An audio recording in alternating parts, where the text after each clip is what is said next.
let's calculate some IVs. Now don't get confused here. IV is not 4 in this case. We're talking intravenous inside the vein. And whenever we deal with IVs, we have to deal with a little more math than we might have to whenever I just say, take a 25 milligram tablet. It obviously is given at a certain rate, so many milligrams per minute, so many milliliters per minute, so many milligrams per hour, so many milliliters per hour.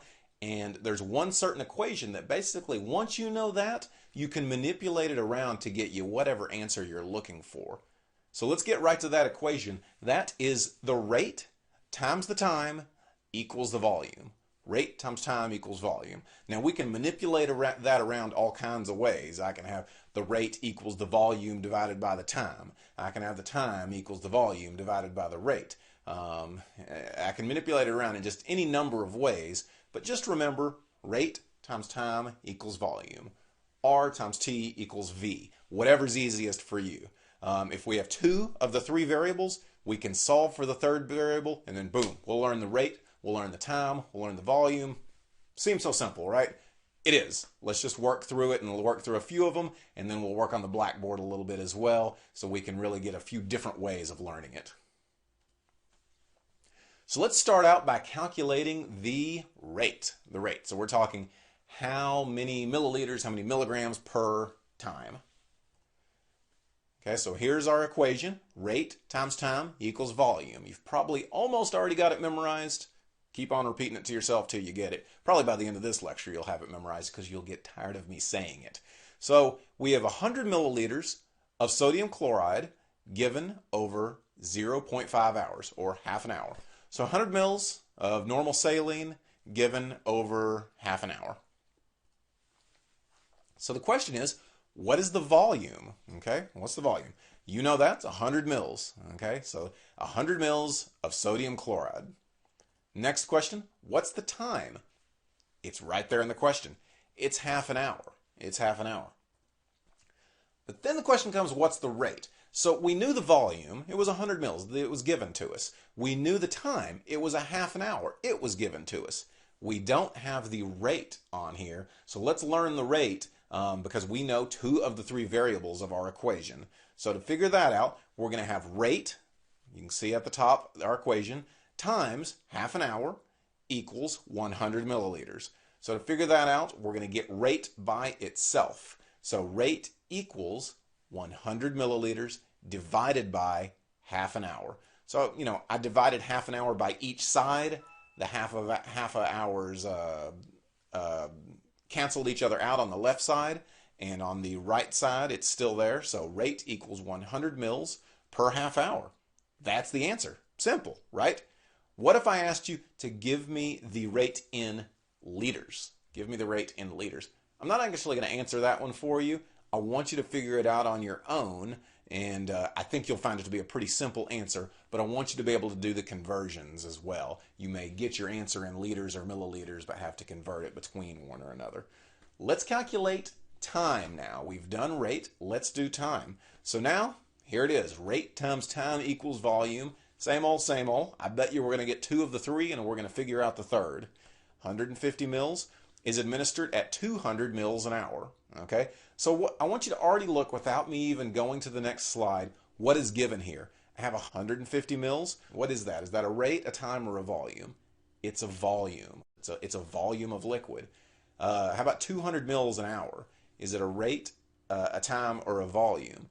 Well, it's something per some amount of time. That makes it a rate. Don't get confused by seeing hour right there and thinking that makes it time. It's 200 mils an hour. That makes it a rate. If you were going 55 miles per hour, that's a rate of speed. 200 mils an hour is a rate of IV flow in this case. So what's the volume? Again, I've already stated it, 150 mils. What's the rate? 200 mils an hour. So now how long will this last? If I give 150 mils and it's given at 200 mils an hour, we're going to figure out how long it lasts. You better have in your head that this answer probably should be less than 1 hour, because I can give 200 mils in 1 hour. I ought to be able to give 150 mils in sometime less than an hour. So rate times time equals volume. Told you you'd get tired of it. We have 200 mils an hour. That's the rate. Times time, which is, I don't know that yet, just times time, equals 150 milliliters. So now I'm going to divide 200 mils an hour by each side to get time by itself. And whenever I do that, I will get time equals 150 milliliters divided by 200 mils an hour. So I'm going to cancel those out so I can get 0.75 hours. What if I asked you to convert that to minutes? Which I am telling you on the exam, they will do this to you. Be able to convert it. If I say it's 0.75 hours, you will convert that. And again, I want you to do that on your own. I think you're capable of it. You can ask in the questions on the side if you want to, and I'll be happy to answer that for you. But I'm telling you, work for this one a little bit. It will be worth it. So we had the rate, we had the volume, and now we figured out the time. Let's calculate the volume. Rate times time equals volume. R times T equals V. However many times you need to say it, however you need to say it. In this case, I have 100 mils an hour for 6 hours. 100 mils an hour for anything you want. So what am I given? I've got 100 mils an hour, something per time. That's a rate. And I have 6 hours. That's time. It's not a rate there, it's just time. So I'm going to be figuring out the volume. So already discussed the rate, 100 mils an hour. Already discussed the time to you, 6 hours. So now we're going to figure out how much volume is going to be infused. I know I'm going to get the IV at 100 mils an hour, and I know this is going to last for 6 hours. If you're really logical and smart, you may have already got the answer figured out just at the top of your head. So let's plug it into the equation and figure that out anyway. I have 100 mils an hour times 6 hours, and that's going to give us our volume. All I have to do is 100 mils an hour, 6 hours. We'll cancel the hours out, and that will give us 600 mils. So if it's 100 mils an hour and I'm going for 6 hours, you will then see that it's 600 mils. This reminds me of a great little YouTube video of where a husband is really doing something mean to his wife, and he says they're going 88 miles per hour, or maybe it's 80 miles per hour, and she's having trouble understanding it, and hilarity breaks out. Check it out. Maybe I'll link to it sometime. All right, so 600 mils of volume. Bonus, you knew I would ask, give me that answer in liters. Give me the answer in liters. So I hope you're working out a lot of these with pen and paper. If you're not, you're only a few minutes into the lecture. Start back over and do it with some pen and paper, and you can do it with me here on the lecture.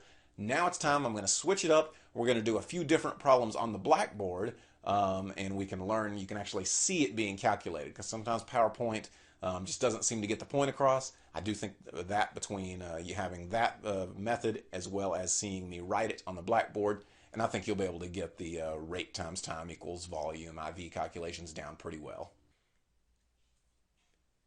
Let's try one of these IV infusion problems here on the blackboard. Let's imagine that a 50 ml IV bag contains 500,000 units of penicillin G.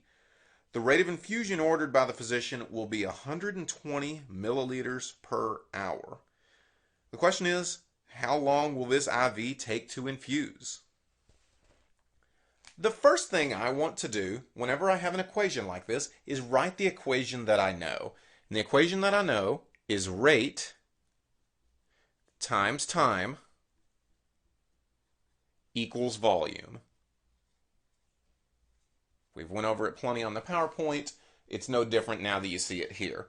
So let's look at the different numbers that I'm given. I'm given a 50 ml bag, I'm given 500,000 units of penicillin G, and I'm giving 120 mils an hour. So looking at the rate, which one is the rate? Well, it's going to be the one that has something per time. And in this case, it's 120 mils per hour. That is a rate. So I'm going to write 120 milliliters per hour. And that's my rate. The time is actually what the question is asking for. It says, how long will the IV take to infuse? So I can go right here, and I'm just going to put time, because that's what we're solving for. The question asks that, so I know that that's not going to be there. And then the last portion is the volume. I have two numbers left, a 50 ml bag and 500,000 units of penicillin G. Well, 50 mils is my volume. The 500,000 units of penicillin G is the dose. This is a classic trick by the technician exam. They'll give you too much information. Don't get tripped up by that. Find what you're looking for and use it into the equation that you have. Don't get tripped up by them giving you too much information. So the volume here is 50 mils. And now all I will have to do is solve for time. To get time by itself, I'm going to have to get rid of this 120 mils an hour. So each side, I'm going to multiply times 1 hour over 120 mils. And on this side, I will do the exact same thing.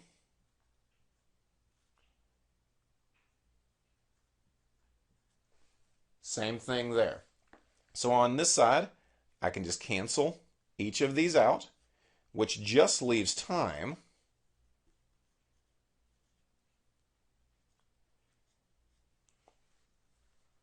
And on this side, I can cross out the milliliters, and in the end, I will have 50 over 120 hours. So 50 over 120 hours, let's get out our handy dandy calculator and we'll be able to solve for that. So I have 150 over 120 hours, I'll just put 50 divided by 120 and that will give me 0.4 and I'm going to put 0.42 hours. So time equals 0.42 hours. But here's the problem. The question asked for you to give me the time in minutes. The time in minutes. Well, 0.42 hours is not the time in minutes. Be very careful of this on the exam, where they could put 0.42 minutes and 0.42 hours, and neither of them would be correct. So what you'll want to do is convert that to an hour. Notice it's less than 0.5 hours, so in minutes it's going to be less than 30 minutes, because 0.5 hours would be 30 minutes. All I'll have to do is on this right here to convert it, I know that in 1 hour there is 60 minutes. In the end, I will be able to cancel out these hours, and all I will have to do is do 0.42 multiplied times 60, and what do you know? I get 25.2. We'll just call it 25. So the time equals to 25, and again 25.2 minutes would be fine, but just 25 minutes. All I did right here is multiply the 0.42 hours times an equality, which is 1 hour is to 60 minutes. Notice I put the 1 hour on the bottom so that I could cancel out the hours right there. Again, that's simple algebra, and you can go back to some of our math review to go over that particular system to get rid of some of the equations that we have. So that's the answer. It's 25 minutes. Makes it pretty simple. Again, rate times time equals volume. If you know two of the three, you'll be able to figure out for the third. So there we have it. You've seen IV calculations calculated for rate, for time, and for volume. You've seen me figure them out on PowerPoint. You've also seen me write them out on the blackboard. I hope you've been following along and writing some of it down on your own scratch paper, your pen and your paper. Keep on doing that. Get really familiar with rate times time equals volume. You will get a few more questions right on the test by knowing this. Maybe more importantly, you'll be able to calculate it if you're ever in a technician position in an institution. With that, let's move on to the next lecture and learn about a little more pharmacy math.